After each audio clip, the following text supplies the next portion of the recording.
不知道你有没有这样的困扰，你的房子原本也是美装潢，但是越住越久呢，总是觉得越住越小，越住越乱，或者是你已经很想要改变居家风格了，但因为住在里面成员又众多，真的不好去调动，不好去移动，不好重新装潢。如果你有这样子的困扰，今天一定要看我们节目，因为今天呢，我们要带你一起来无痛改造一个超有美感的艺术感客厅。嗨，我是好事生活可可潘，这个频道是与您分享实用的居家规划方法和策略，让你在百忙迷茫当中不用再花费更多的心力和花费，就可以打造出令人羡慕、自己也非常舒适的居家环境。感兴趣的话，记得按赞、订阅，还有打开旁边的小铃铛，这样你就不会错过任何高价值的知识和分享咯。最近我给我自己一个挑战，就是准备做30个免费的线上咨询，去收集大家日常生活当中最常遇到的居家规划的困扰。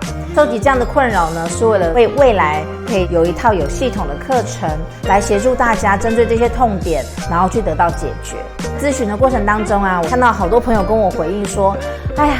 我的房子其实我很想要改变它，但是我总是觉得好困难。通常大家会遇到什么困难呢？第一个就是因为已经入住在当中了，要去重新装潢或者去大幅度的整理，其实会觉得非常的麻烦，而且觉得劳民伤财。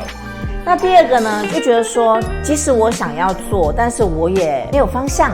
总是好像只能去东补一些小家具，西补一些什么，没有办法做一个整体化的规划。所以呢，这一次可可潘在咨询当中成功的帮了一个朋友，就是给了他一个方向，然后一些策略，让他心烦意乱的空间变得很不一样。凯西呢是单身的女孩，工程师，自己有一个2房1厅的空间。她当初在买这个房子的时候呢，并没有太多的装潢，然后只是买了一些自己喜欢的家具，这样一住也好几年了。但是她觉得住久了以后就觉得，哎呀，东西怎么就越来越多啊？虽然她用的都是很不错的家具，可是总是觉得家里好像乱乱的，而且也没有曾经规划过。他就是只能去做一些小小的调整，例如想要让房子变美，他就去买一些装饰品来摆设。那其实他也很用心，想要改变自己的居家环境。后来呢，他就有机会跟我进行免费的1对1线上咨询，然后就跟我讲他的3个困扰。第一个困扰呢，就是他有一个餐桌，可是那个餐桌真的是很少使用，然后因为又是他回家和出门的必经之路，所以餐桌上面常常不小心就堆放了很多杂物，餐桌就变成一个超大型的杂物展示柜。从来很少在那边吃饭，但是就会让空间变得很乱。那第二个呢是，其实他是一个很好客的人，他也很期待有朋友来他们家玩，所以他买了很多桌游，然后还买 Switch， 就是期待有朋友一起来家里玩。但是呢，这个梦想却迟迟没有实现。为什么呢？因为他总觉得自己的家里好像很小，也没有办法约很多朋友来，也觉得哎呀，每次如果要约朋友来的话，总是一定要大整理，想到就累了。好吧，我们就约外面吃饭了。针对这个部分呢，我们也会帮他想一个好办法，让他很喜欢朋友来玩的这样子的梦想可以完成。第3个就是因为平常大家工作都很忙，他也是，那其实他已经住在里面了，如果要大整理家里其实是非常困难的，因为他讲说，那我要住哪，很难去做一些大动作的改变。所以这一次呢，我们要挑战这件事情，是使用他下班和放假的时间，就来让他的居家环境有一个崭新的变化。你一定要把这个影片看到最后，因为呢，我们会从一开始怎么样由繁入简，然后到最后由简入华的手法，让你可以也复制贴上在你自己的家中哦。第一步呢，我们就会把空间先让出来。其实大家都会有个迷思，常常买了很多很大型的家具，却占住了家里的空间。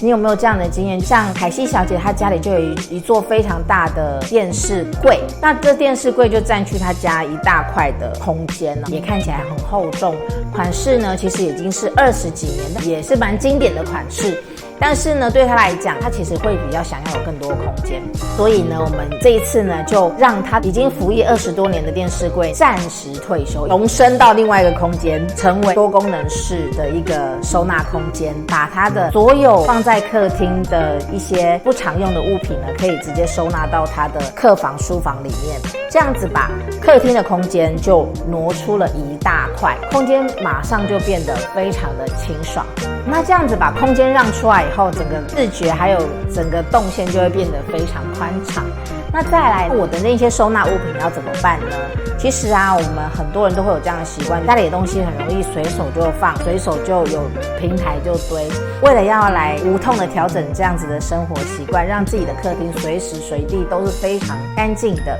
采取的策略呢，就是让客厅单纯就像一幅画一样，非常的简洁美丽，只有沙发、顶多电视，还有茶几，还有一盏灯。其他所有的收纳物品呢，我们就尽量让它到收纳区。那收纳区呢，把它调整到已经很少在使用的餐厅区。其实因为现在的人生活习惯已经不太像以前一样，常常6点爸爸妈妈就回家，然后煮饭大家一起吃。其实现在已经比较少这样的画面。那餐厅往往就会变成一个堆杂物的地方。我们现在呢，就是把它的餐厅变成一个收纳区，准备了一个比较大的9宫格柜，等于有16个抽屉，让他可以去收纳他的物品，他的好玩的桌游，还有他很多喜欢的装饰品也都可以被陈列出来，还有他非常喜欢看书，书也可以被海量的容纳在里面。我要特别说，那 IKEA 的9宫格柜的书柜啊，它基本上可以让我们一般在书房买的书是可以2层堆叠起来的，是非常可以收纳非常多书的。收纳空间把它集中在一起，所以如果未来要乱呢，也是只有乱那里。可是在我们舒服休息的客厅呢，就会一直就是觉得自己好像一直在咖啡厅，好像在一个很有艺术感的地方，一个很干净的地方，不会让自己心烦意乱。第二呢，有时候我们还是会有一些会随手放的东西，所以我在9宫格柜也预留了一格，就是让它可以随心所欲放东西的地方，给它一个小篮子，有一些刚收到的信啊、钥匙啊都可以放在上面。另外呢，因为原本那边已经有餐桌怎么办？餐桌的部分呢，我有曾经问过凯西小姐说，大概餐桌的使用率是多少？她说平常她吃饭已经是固定在客厅的茶几这边吃饭了，餐桌其实很少用，顶多就是朋友能来的时候会用餐。基于这样的原因呢，我觉得还是有保留餐桌的功能的需要，但是呢，我们可以做一点调整。于是我就帮他再配了一张 IKEA 的折叠餐桌。那这张折叠餐桌呢，在不用的时候，它是可以被收折起来，小小的靠在墙边，有一个小小的台面可以陈列一些装饰品。客人来的时候，它可以被展开，变成一个4人的餐桌。这样子呢，空间第一就不会被一个超巨大的家具所占据。那第二呢，也不会让自己有机会在上面继续堆放东西，这样子空间自然就会看起来比较整洁。刚好凯西小姐的家人需要那一张餐桌，刚好就可以做一个转换。第三，色调的一致性。其实凯西小姐非常喜欢原木材质的家具，所以我在客厅区都帮她选用是原木材质的家具或者是层板。在餐厅区这一边、收纳区这边，因为它已经有一个白色的架子，让它放外出回来的衣服可以挂包包、挂衣服的地方。它那个架子是白色，所以我就让它那边的整个视觉都是统一的颜色，我就帮它配了一个白色的一个9宫格柜。那这样子呢，它的颜色看起来就会比较整齐。建议大家，如果在家里呢，你的家具已经是有统一的颜色，就尽量找相近的颜色，让家里的色调比较统一，这样才不会看起来杂乱。最后呢，就是如何由繁而简，然后由简而华，整个空间更有美感。我们做的一件事情呢，就是让凯西小姐选一面她觉得最想要做主墙跳色的墙，然后呢，我们带着她一起 DIY 来做斯曼特质感墙。凯西小姐选的是她的沙发后面，因为那是一个她最会靠近、手会最容易去摸到的那一面墙，她就选了这一面墙。我就带着她是超级素人哦，没有刷过任何油漆的，然后我们就带着她一起来完成了这一面斯曼特墙。让我们一起来看看怎么样来完成这个质感墙吧。先跟大家介绍一下斯曼特漆。斯曼特漆是一种仿清水磨的一种纹理感比较多层次的一个涂料，它是由日本泥路公司所生产的。那现在在台湾呢，也很广泛被使用在室内啊，或者是可以用在户外的墙面上面。那它的颜色也非常的多，除了原本清水膜的灰色以外，也开始研发了很多适合居家使用的颜色，例如是比较驼色、藕色，或者是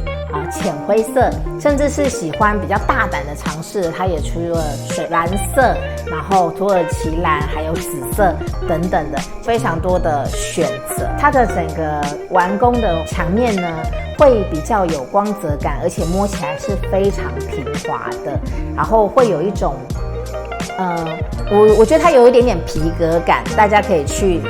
想象一下。然后有光泽，基本上它在墙上就好像是一幅会流动的画，它就像一个艺术品一样，是画出来的那样子抽象画一样的画面。怎么样做呢？首先我们先准备它的材料，它的材料其实很简单，它的斯曼特的整组的漆，一组呢里头会有底漆，会有主漆，还有打蜡的蜡，这样子一组。然后你准备工具，像是刷油漆的刷子或者是滚轮，还有慢刀跟土矾，可以让你把它的主料就是很像水泥的那一层可以涂上去。当然不免也要准备一下就是遮蔽胶带，还有地上的保护的像是报纸啊，或者是保护胶，让你的地面不会被弄脏。现在就开始跟着我们一起斯曼特质感墙的 DIY 吧。第一层我们会很豪迈的挥洒，就是上第一层的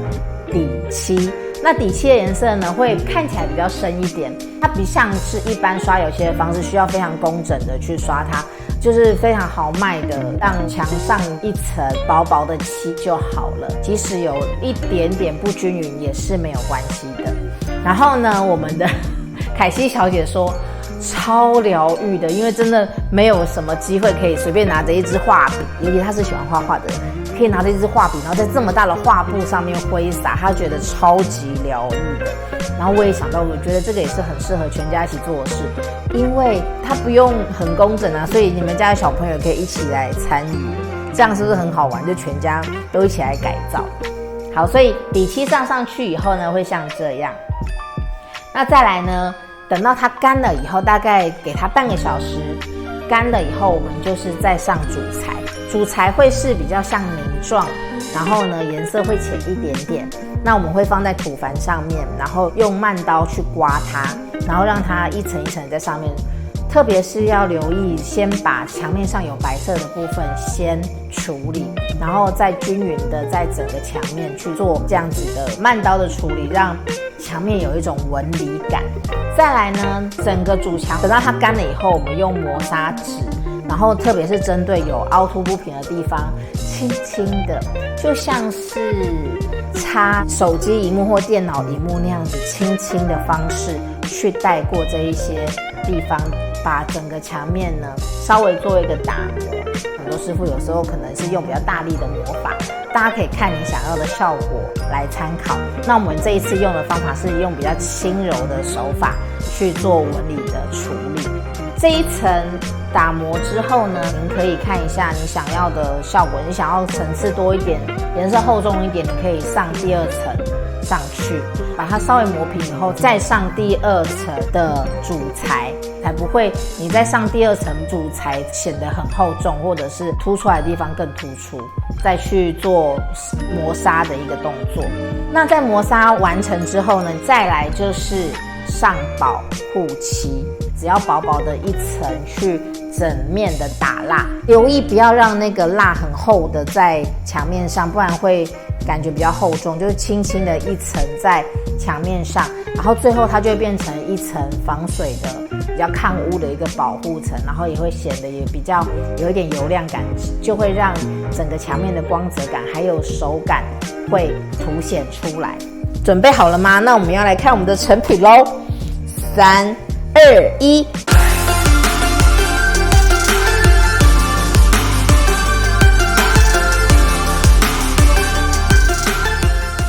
有没有很喜欢这一道墙？大概预估会有4坪左右，然后我们用了1份涂料，用得很省。如果3坪1份涂料，这样是比较余裕的。看完今天的成品，会不会觉得也很想试一下呢？先是断舍离，厚重家具把空间